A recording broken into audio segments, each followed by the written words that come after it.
तो आज मैं आपको एक अनोखी रहस्यमय कहानी सुनाऊंगा। अगर आप चैनल पर नए हैं तो अभी सब्सक्राइब कर ले तथा कहानी पूरा देखे। अंत में एक अनोखा रहस्य छुपा है। धन्यवाद। तो सुनिए। बहुत समय पहले की बात है। वैकुंठ धाम के बाहर एक नए द्वारपाल को नियुक्त किया गया जिसका नाम सत्यव्रत था। सत्यव्रत बड़ा ही कर्मठ और अनुशासित था। उसका कार्य था वैकुंठ में प्रवेश करने वाले हर जीव की पात्रता जांच करना। एक दिन एक अत्यंत साधारण लेकिन तेजस्वी वृद्धा साध्वी वैकुंठ के द्वार पर आई।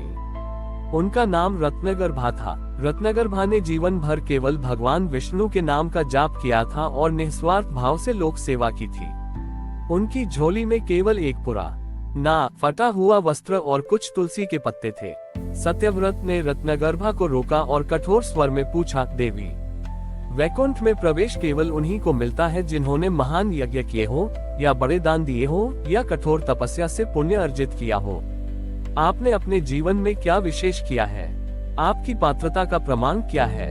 रत्नगर्भा ने शांत भाव से मुस्कुराते हुए कहा, पुत्र, मेरे पास न तो धन है न ही मैंने कोई बड़ा यज्ञ किया है। मेरी केवल एक ही संपत्ति है, निरंतर हरि स्मरण और सृष्टि के प्रति प्रेम। सत्यव्रत को अहंकार आ गया। उसने सोचा कि यह साध्वी वैकुंठ की महिमा को नहीं समझती। उसने कहा, आपका ये प्रेम और स्मरण यहाँ किसी काम का नहीं।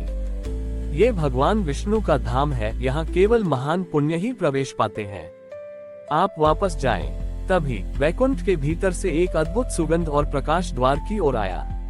सत्यव्रत ने देखा कि स्वयं भगवान विष्णु बड़ी तेजी से चलकर द्वार की ओर आ रहे हैं। उनके चेहरे पर अत्यधिक उत्सुकता का भाव था।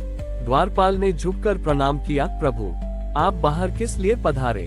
क्या कोई महान ऋषि आए हैं? भगवान विष्णु ने द्वारपाल को अनदेखा किया और सीधे रत्नगर्भा के सामने पहुंचकर उनके चरणों को छू लिया। भगवान विष्णु ने कहा, हे माता रत्नगर्भा, मेरी आंखों ने आपके दिव्य दर्शन के लिए कितना इंतजार किया। आप यहाँ द्वार पर क्यों खड़ी हैं? ये धाम तो आपका ही है। रत्नगर्भा ने भावुक होकर कहा, प्रभु, इस सेवक द्वारपाल ने मेरी पात्रता पर संदेह किया और मुझे अंदर आने से रोक दिया। भगवान विष्णु ने द्वारपाल सत्यव्रत की ओर देखा। उनके चेहरे पर न तो क्रोध था न ही तिरस्कार, पर एक गहरी उदासी थी। भगवान ने द्वारपाल से कहा, सत्यव्रत, तुम द्वारपाल हो पर तुमने वास्तविक पुण्य को नहीं पहचाना। तुम बाहरी दिखावे और कर्मकांड के माप को ही महत्व देते हो।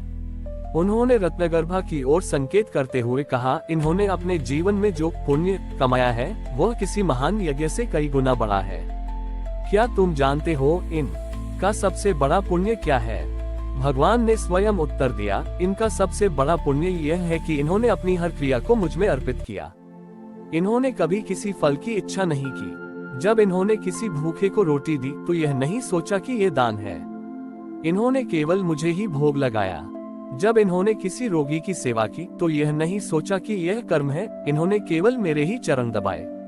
इनका हर श्वास मेरा नाम था।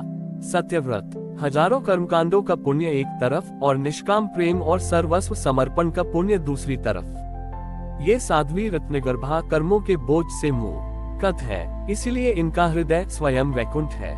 भगवान विष्णु ने रत्नगर्भा का हाथ पकड़ा और उन्हें आदर सहित अपने साथ भीतर ले गए। द्वारपाल सत्यव्रत भगवान के मुख से प्रेम की सच्ची परिभाषा सुनकर अपने अहंकार पर अत्यधिक लज्जित हुआ।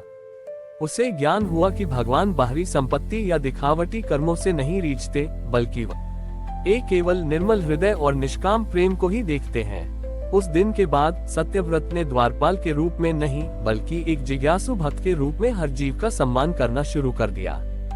इस कहानी का सार यह है कि ईश्वर की प्राप्ति का मार्ग आडंबरपूर्ण कर्मकांड या बाहरी संपत्ति नहीं है, बल्कि प्रत्येक कर्म को उन्हें समर्पित करते हुए किया गया निस्वार्थ प्रेम निष्काम कर्म है।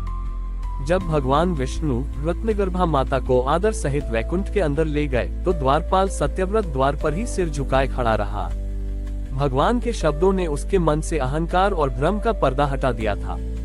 वह समझ गया कि उसने अपनी कठोरता और बाहरी मापदंडों के कारण कितने बड़े पुण्य का अपमान किया था। सत्यव्रत ने प्रतिज्ञा ली कि जब तक वह स्वयं को इस पाप से मुक्त नहीं कर लेता तब तक वह वैकुंठ के द्वार पर बिना अन्न जल ग्रहण किए प्रायश्चित करेगा। कई दिन बीत गए। सत्यव्रत न केवल द्वारपाल के रूप में अपना कर्तव्य निभा रहा था, बल्कि वह लगातार वैकुंठ में प्रवेश कर रहने वाले प्रत्येक जीव को अत्यंत विनम्रता और सम्मान के साथ प्रणाम करता था। उसकी आंखों में अब कठोरता नहीं बल्कि करुणा का भाव था। एक दोपहर जब सत्यव्रत प्रायश्चित में लीन था, भगवान विष्णु पुनः वैकुंठ के द्वार पर प्रकट हुए। इस बार उनके साथ रत्नगर्भा माता भी थी, जिनके मुख पर दिव्य तेज चमक रहा था। भगवान विष्णु ने सत्यव्रत को देखकर प्रेम से कहा, सत्यव्रत, तुमने कई दिनों से अन्न जल त्याग रखा है। तुम्हारा प्रायश्चित तुम्हारी हृदय की शुद्धता को दर्शाता है। उठो, अब तुम्हें मुक्त होने का समय आ गया है। सत्यव्रत ने तुरंत उठकर भगवान के चरणों में प्रणाम किया। उसने अश्रुपूर्ण नेत्रों से कहा, प्रभु, मैं आपकी कृपा के योग्य नहीं हूँ। मैंने प्रेम से भरे हृदय का तिरस्कार किया। कृपया मुझे ऐसा मार्ग दिखाएं जिससे मैं उस महान पुण्य को समझ सकूं, जो मैंने स्वयं मां रत्नगर्भा में नहीं देखा। भगवान विष्णु मुस्कुराए और अपने हाथ में पकड़े एक अमूल्य कमल की ओर इशारा किया। उन्होंने कहा, सत्यव्रत, मां रत्नगर्भा ने अपना सर्वस्व मुझ पर समर्पित कर दिया। अब उन्हें किसी वस्तु की आवश्यकता नहीं है, लेकिन मैं उन्हें प्रसाद देना चाहता हूँ। ये कमल मैंने विशेष रूप से तुम्हारे लिए बनाया है।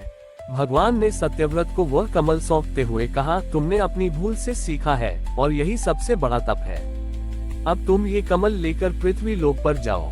इसे उस व्यक्ति को दान करना जिसे तुम वास्तव में सबसे अधिक धनवान समझो। यदि तुमने अपने हृदय की आंखों से उस व्यक्ति को पहचान लिया तो तुम्हारा भ्रम पूरी तरह समाप्त हो जाएगा। सत्यव्रत ने आज्ञा मानकर कमल लिया और तुरंत पृथ्वी लोक के लिए प्रस्थान किया। सत्यव्रत पहले मगध के सम्राट धनेश के पास पहुंचा, जिनके खजाने रत्नों से भरे थे। सत्यव्रत ने उन्हें कमल भेंट किया, लेकिन सम्राट ने उसे एक साधारण फूल समझकर अपने बगीचे में फेंक दिया।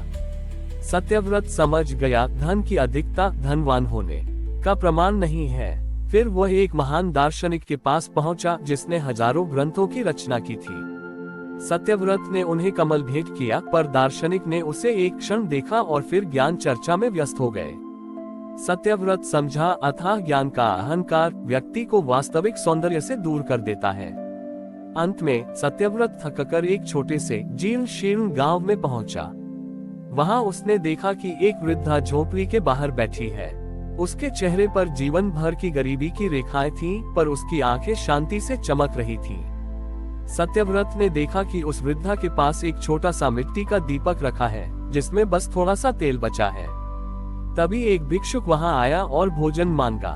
वृद्धा के पास स्वयं के लिए कुछ नहीं था, लेकिन उसने उस दीपक से थोड़ा तेल निकाला और भिक्षुक को दिया, ये कहकर कि वह इस तेल को बेचकर भोजन खरीद ले।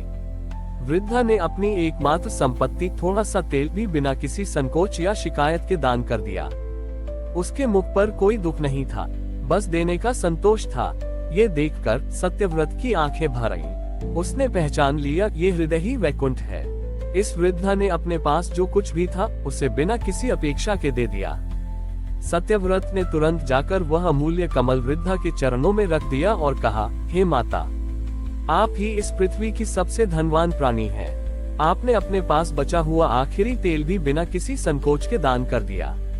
आपका देने का भाव संसार के सभी सम्राटों के खजानों से बड़ा है। वृद्धा ने आश्चर्य से वह कमल उठाया। जैसे ही उसने कमल को छुआ, वह प्रकाशमय हो उठा और वृद्धा का जीर्ण शीर्ण शरीर भी दिव्य तेज से भर गया। सत्यव्रत ने अपनी परीक्षा पूरी की और वापस वैकुंठ लौट आया। द्वार पर पहुंचकर उसने देखा कि भगवान विष्णु वहां मुस्कुरा रहे हैं। भगवान ने कहा, अब तुम वास्तव में मेरे द्वारपाल हो सत्यव्रत, क्योंकि अब तुम वस्तुओं और कर्मों के मूल्य को नहीं बल्कि हृदय के भाव को पहचानते हो। निष्काम भाव से किया गया त्याग ही सबसे बड़ा धन और सबसे बड़ा पुण्य है। इस कहानी का सार यह है कि धनवान वह नहीं है जिसके पास बहुत कुछ है, बल्कि वह है जो अपने पास मौजूद हर चीज को प्रसन्नता और निष्काम भाव से दूसरों को अर्पित करने का सामर्थ्य रखता है। यही भगवान विष्णु को सबसे अधिक प्रिय है। हमारी और भी आध्यात्मिक एवं अनोखी कहानियां देखने के लिए हमारे चैनल पर जाएं तथा धार्मिक एवं पौराणिक अनोखी कहानियां हमारे चैनल पर है। कृपया जाके देखें तथा हमारे चैनल को सब्सक्राइब करके रखें और वीडियो लाइक जरूर करें। धन्यवाद।